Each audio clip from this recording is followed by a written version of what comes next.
Good evening. তোমাদের তো আগের ভিডিওতে বলেছিলাম নেক্সট পার্টে তোমাদের সাথে চড়ক পূজার ভিডিও শেয়ার করব, তো চলো দেখতে থাকো ভিডিওটা, আশা করি ভালো লাগবে। মেলাটা আমাদের বাড়ির সামনেই মাঠে হয়, তো আমাদের বাড়ির সামনের থেকে দেখা যায় মেলা। তো দেখো কত মানুষ আসতেছে। রাস্তায় একটু সময় থাকার পর তারপরে গেলাম মেলাতে। এখন তো তাও ভিড় একটু কমই দেখতে পাচ্ছ, যখন গাছ ঘুরাবো তখন আর বেশি ভিড় হয়।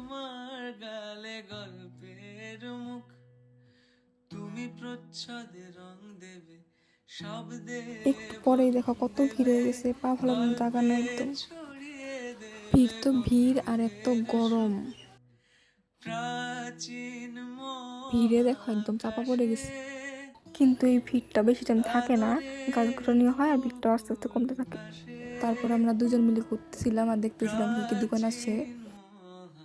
এই যে সেই সময় যেটার জন্য সবাই ওয়েট করে থাকে।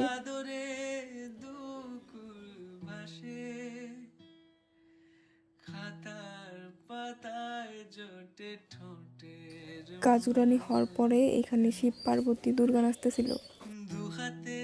শিবটাকে দেখো কি কিউট লাগতেছে না? এইখানে যে দাদাটাকে দেখা যাইতেছে, এই দাদাটাই বসি বিদ্যায়। চলো তোমাদের আমার প্রিয় একটা জিনিস দেখাই, এই যে রান্নাবাটি। ছোটবেলায় আমি শুধু ভাবতাম কখন চড়ক পূজা আসবে আর আমি রান্নাবাটি কিনবো।